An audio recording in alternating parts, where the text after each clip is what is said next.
Você já se viu no meio de um conflito no trabalho, onde uma simples palavra ou uma diferença de opinião vira um conflito enorme, uma tremenda confusão?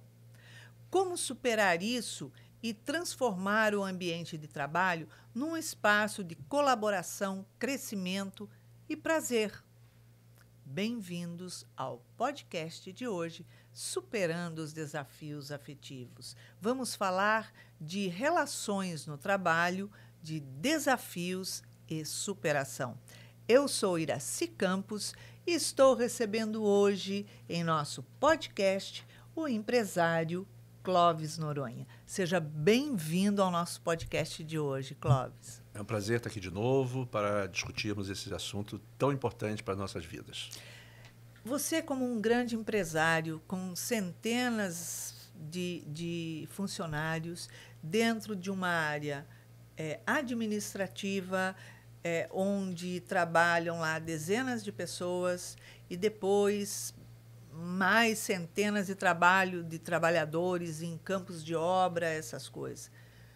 Como fica a relação dentro de uma área administrativa e também dentro de campos de obras? Porque são culturas completamente diferentes. Como administrar tudo isso? É tudo a questão da liderança que você imprime às equipes que você comanda, né? O importante é que todos se sintam importantes no contexto e com possibilidade de crescimento, de forma que as pessoas se sintam motivadas e desafiadas a novos desafios e a crescimento pessoal e emocional. Então, dependendo de como o líder trata a questão da liderança situacional, né? As pessoas que são lideradas passam para os seus liderados com mais facilidade as formas de conduzir adequadamente uma gestão adequada, uma gestão que seja harmônica, que seja criativa, que seja motivadora e que as pessoas tenham no seu dia a dia vontade de produzir, de progredir e de alcançar e superar metas. Agora, dentro de uma área administrativa, onde você tem departamento pessoal, você tem setor de compras, de vendas, de área técnica, e aí você chama as pessoas executivas de cada área para uma reunião, senta todo mundo na mesa.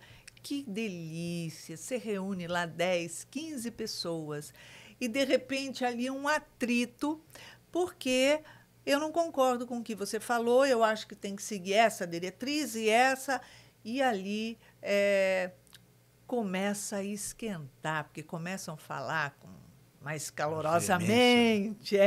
E aí, como é que acontece? Tipo... Como conduzir pessoas com esse...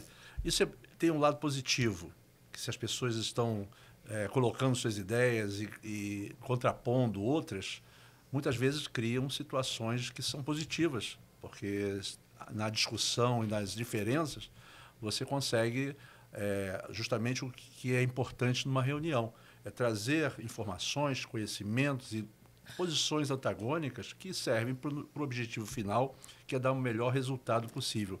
Não só o resultado financeiro da empresa, como o resultado pessoal, porque as pessoas precisam estar motivadas, né? Nós temos aqui no Brasil empresas olhando só para o ter, só resultado financeiro. E a grande maioria dos empresários não olham para as pessoas com as suas dificuldades, né, do dia a dia, suas vidas particulares. Não, vida particular é problema seu. E muitas vezes aquela pessoa tem um potencial enorme para ser utilizado para a empresa e por isso, pelos empresários simplesmente ignorarem essa parte pessoal, perdem a possibilidade de extrair daquele profissional o melhor dele. E as pessoas vão, muitas vezes, para o trabalho com suas questões pessoais muito carregadas. Muitas vezes ele está trabalhando ali, mas está com a cabeça em casa ou nos problemas pessoais, e isso atrapalha o andamento do trabalho. As empresas de maior porte, que já têm uma visão empresarial qualificada, elas olham para o profissional como parceiros, principalmente no alto nível de gestão. São empresários parceiros, são pessoas, são gerentes, gestores que estão abaixo da diretoria, vestindo a camisa da empresa, motivados para que, com as metas muito claras e discutidas, democraticamente, evidentemente que no final quem define a regra final é a diretoria, mas quanto mais ideias antagônicas que sejam, que venham para a mesa, enriquece aquela discussão. E a liderança é muito responsável por esse tipo de coisa. Sentiu que acalorou um pouco a questão, que um levantou a voz, que um bateu na mesa, não é por aí. A liderança tem que ser capaz, de, em vez de botar lenha na fogueira, apaziguar os ânimos, mostrar que todos ali estão no mesmo barco, porque o objetivo final é que a empresa cresça, e mostrando que o crescimento pessoal de cada um desses colaboradores é importante para a empresa. Isso dá um reflexo muito positivo às vidas dos colaboradores desse nível, porque eles vestem a camisa da empresa, eles se sentem dentro, fazendo parte da gestão, e se sentem particularmente donos de um pedacinho da empresa que é a sua gestão, né? Ou na área administrativa, ou na área financeira, na área de marketing, na área de vendas ou na produção. Isso é importante. Então, o cerne da questão é como a liderança utiliza a sua capacidade de gestão emocional. Porque muitas empresas ainda usam aquele processo antigo da gestão simplesmente por conflitos. Tem gente que administra por conflito. Então, quanto mais conflito, melhor, porque, no final das contas, o que manda, bate na mesa e resolve. Ou seja, fica manipulando, colocando um funcionário contra o outro, né, ali, para ver o que ele pode absorver de melhor dos dois e deixa os dois que se degladiem. Sem estar preocupado com o lado psicológico daquelas pessoas que estão ali e que querem se posicionar como profissionais. Eles querem mostrar que são competentes, têm competência para se posicionar, e todos têm que ouvir com respeito a opinião de todos os que estão na mesa, de forma que a empresa possa ter um ambiente de paz, né? Uma reunião dessa possa ser fechada com as melhores ideias possíveis, e que a direção e a gestão estabeleça a regra final, que é o plano de ação que todo mundo tem que seguir. Fechado esse plano de ação, todo mundo bota embaixo do braço a sua parte e vai passar para os seus liderados. E a passagem dessa liderança vai muito de como a liderança maior se comporta. Uma liderança com uma postura agressiva e que administra o conflito, passa para os liderados também conflito. Isso é péssimo, né? Isso é uma coisa que está ultrapassada. As grandes empresas trabalham, inclusive com relação a metas a serem cumpridas e prêmios a serem distribuídos, de forma que cada um tenha a sua participação, mas muito bem avaliada em função das metas que foram dadas e que têm que ser cumpridas, né? E dentro dessas metas, não são só metas de produção, são metas de relacionamento também, tem que ser colocadas dessa forma, para que as pessoas entendam que não é passar por cima do outro para cumprir minha meta. A convivência entre os colaboradores é importantíssima, convivência saudável, a pessoa chegar no trabalho, se sentir fazendo parte daquele grupo, sendo importante para o grupo, se sentindo útil, né?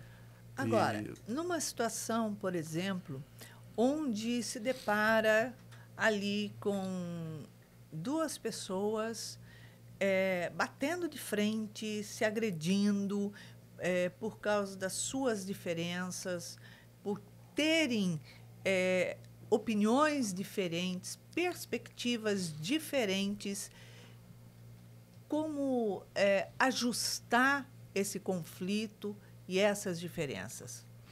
Eu me reporto a Jesus, que numa última oportunidade que nós tivemos, ele foi... Naquele episódio que ele faz os pães se multiplicarem, os peixes, sim, ele tinha lá mais de 10 mil pessoas e ele estava ali justamente para resolver um problema de um conflito entre três grupos antagônicos que trabalhavam com ele ali. Que estavam ali para colocar suas posições com muita força, com muita determinação e tal, querendo se degladiar. E o que Jesus fez? Ele escutou o lado de cada um e nunca chegou e falou: você está errado. Você escuta o que é bom e valoriza o que é bom. O que é ruim, não comenta. Não salienta. Não salienta para não degradar, não denegrir aquela imagem, aquela colocação que muitas vezes fica esquecida. Depois, até no particular, você pega o funcionário, o colaborador e explica: olha, aquele ponto que você colocou não deve ser assim por causa disso. Nossa gestão aqui é uma gestão onde nós estamos olhando para o todo e todos têm a sua importância dentro da empresa e todos precisam crescer, né? As empresas, de uma forma geral, brasileiras, ainda têm uma visão muito de um não querer passar para o outro e treinar pessoas que sejam substitutos eventuais. Guardar o segredo da sua gestão, do seu trabalho, da sua competência. Com medo de perder a vaga para o outro, muitas vezes até que tenha um salário menor, mas que possa vir a se desenvolver e crescer. Numa eventual crise, sai o salário mais alto. Essa é a gestão das empresas no Brasil. As grandes empresas, elas estão sempre buscando o seguinte: você tem que ter um substituto eventual. Prepare seu substituto. Não é para você ser substituído. Entenda que você está num grupo em que você tem grande capacidade de crescer. E você só vai crescer se você tiver um eventual substituto pronto para ocupar teu espaço para que você cresça. Essa é a visão da empresa com uma gestão qualificada e que olha dessa forma o crescimento do seu grupo.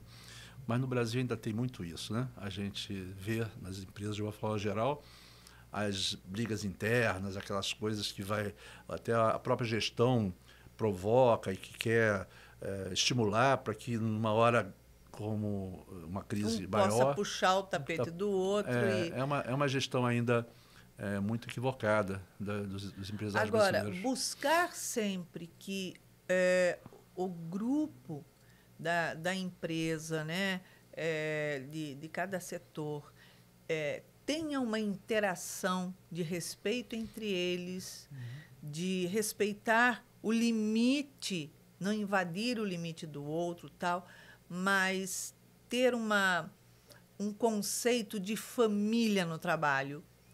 Isso é mais saudável do que eles terem um conceito simplesmente de profissionais, ou grandes profissionais, ou médio profissionais, enfim, profissionais.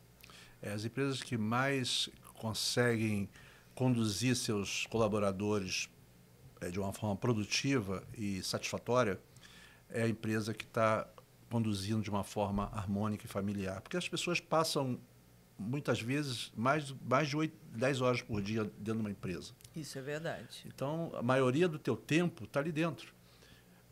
Quanto mais conflito, mais problema, mais dificuldade. E muitas vezes a pessoa leva, porque nós somos seres egóicos ainda, né? Então, nós levamos esses problemas, essas preocupações para dentro da nossa casa. E isso reflete a nossa família, e isso vira uma bola de neve. De forma que aquele profissional, como eu disse no início, que tem uma competência e um potencial enorme de crescimento, se perde porque a gestão não está sendo eficaz. Agora, a gente sabe que é difícil a gente lidar com pessoas, porque entre todas as pessoas sempre vão haver muitas diferenças. Diferenças não significam defeitos, simplesmente diferenças.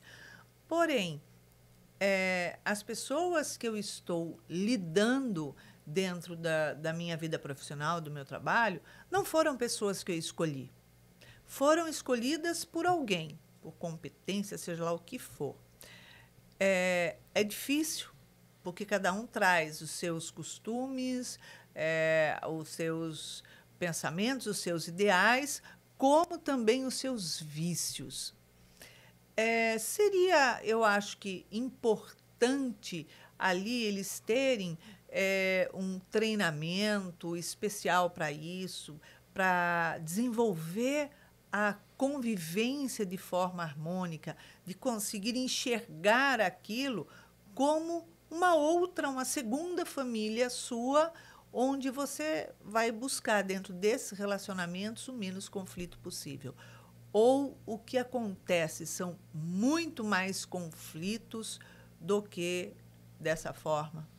Volto a dizer, a gestão é que vai dizer isso. Empresas bem geridas têm menos conflitos e tem mais harmonia entre as pessoas, porque a liderança impõe isso.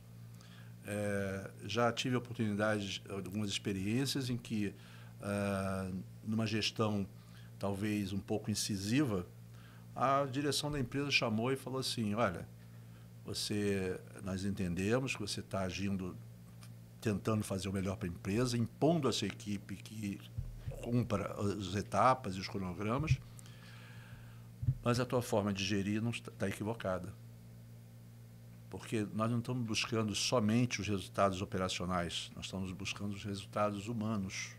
E nós entendemos que a empresa, para crescer, ela precisa ter todos harmoniosamente, cada um no seu nível, na sua posição, todos remando ao mesmo tempo, na mesma direção, no mesmo sentido. Muito bacana. Então, a questão volto a dizer, a gestão é importantíssima nesse contexto. Você imagina uma construção civil, onde a nossa sociedade, a nossa mão de obra é desqualificada ainda. Aqueles trabalhadores ganhando salário mínimo, você imagina as pessoas ganhando salário mínimo. Eu costumo chamar de salário de fome.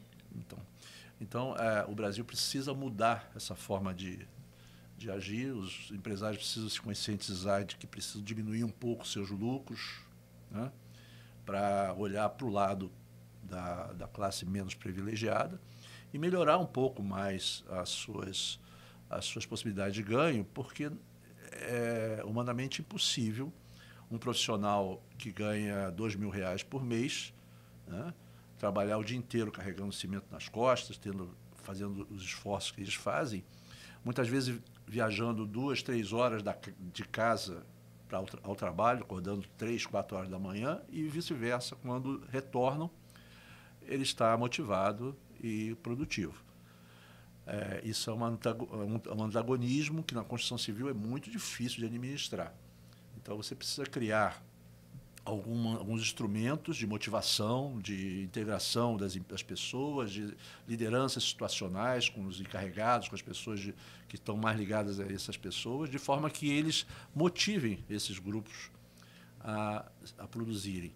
E a gente percebe que há uma rotatividade muito grande nessas empresas, porque o funcionário está aqui hoje, ganhar aqui R$2.000, R$1.500, ou não ganhar no vizinho, ele saiu aqui, ele arruma ali outro emprego para ganhar a mesma coisa.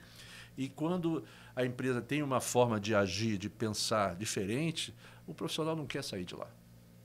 Ele quer crescer, ele quer ampliar conhecimento. Se você dá, inclusive, possibilidade dele de aprendizado, de crescimento, não só salarial, mas cursos, né? Cursos de preparação, de motivação, liderança situacional para os níveis maiores. Eles vão se motivando e vão querendo crescer. Todos nós queremos crescer. Então, essa questão é bastante complexa, porque o Brasil é diferente de outros países, como os Estados Unidos, onde não tem os encargos sociais, toda aquela parte... esses impostos todos pesadíssimos que as empresas pagam, que tiram do funcionário, do empregado, na expectativa de que está ali pagando outras melhorias, outros benefícios, né? Mas, na verdade, o profissional precisa do recurso no dia a dia para comprar sua comida, para pagar seu aluguel, para pagar a escola ou para dar uma condição adequada para sua família. Condição de conforto, né? De ter uma vida com dignidade, exatamente isso, de ter também, dentro do seu salário, aquilo que ele pode ter, o seu momento de lazer, porque é fundamental para a saúde emocional e física do ser humano. né? É um país que tem uma carga tributária absurdamente alta, um desperdício muito grande, né? Nós sabemos, nós vemos aí na mídia. Vou dar só um exemplo para não polemizar. Fundo partidário. Nossa, isso é uma vergonha. Tanta gente passando fome. 5 bilhões de reais de fundo partidário. Sabe quanto era esses vagabundos... Sabe quanto era esse fundo há 10 anos atrás? 200 milhões. E foi aumentando gradativamente até chegar a esse absurdo. Aí as pessoas falam, não, mas não tem dinheiro para a saúde, não tem dinheiro para construir casa, não tem dinheiro para a escola, para melhorar o ensino. Mas o governo destina uma verba como essa, como outras, né? Que nós sabemos que tem. Para um bando de outros vagabundos e fazerem parte absurdamente disso. altas, e que esse dinheiro é puxado do empresário, né, como imposto, e em vez de distribuir isso para o próprio funcionário, na medida que não tenha tantos encargos sociais e ele possa ter o dinheiro líquido na mão no final do mês, qualificando melhor a vida dele, e ele vai, com isso, gerar uma economia mais ampla, né? Com certeza. Utilizando os seus recursos. Se modificasse dessa forma, os funcionários chegariam nas empresas menos estressados, sim. porque eles não passam fome e necessidade, eles têm como sustentar sua família com dignidade. Então, a relação dentro da própria empresa passa a ser uma relação com menos tensão, com mais respeito, mais harmônica. Todo mundo ali se esforçando junto para o crescimento tanto da empresa quanto da sua própria vida. O emocional ele é fundamental dentro de um trabalho de uma empresa, não é isso? Com certeza, é essencial. Mas a maioria dos funcionários de menor nível, eles não têm esse emocional. É difícil, né? Imagina uma pessoa que tem um nível até 5 salários mínimos dentro de uma empresa. Ele vive apertado no dia a dia, devendo sempre, com conta em banco, e os bancos cada vez com juros maiores. Enfim, é uma vida tão estressante que ele mal tem a cabeça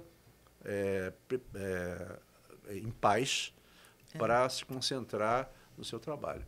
Os países mais desenvolvidos, isso é um pouco diferente, não tem toda essa carga tributária em cima do salário, mas sobrando mais para o profissional. E eles são muito mais produtivos, há muito mais responsabilidade da classe operária do que há no Brasil. Eu queria pontuar uma coisa, falando do emocional, né, da relação dentro do trabalho, por exemplo, em outros países, os funcionários têm um suporte emocional, né?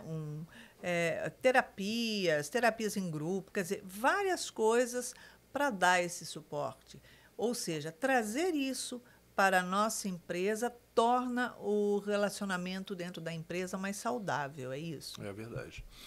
Isso tudo depende da gestão também da empresa, porque são custos que a empresa tem que ter para contratar profissionais que façam esse tipo de atividade, de entretenimento entre as pessoas e criando ambientes favoráveis, né, para que o profissional se sinta também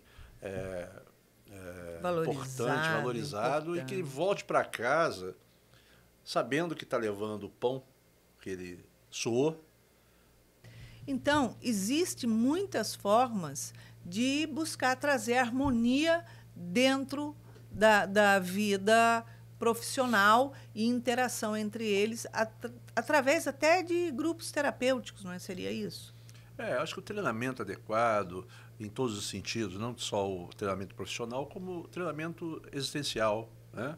Onde empresas de maior porte dispõem de psicólogos, de profissionais que possam atender às diversas demandas que cada funcionário trouxer.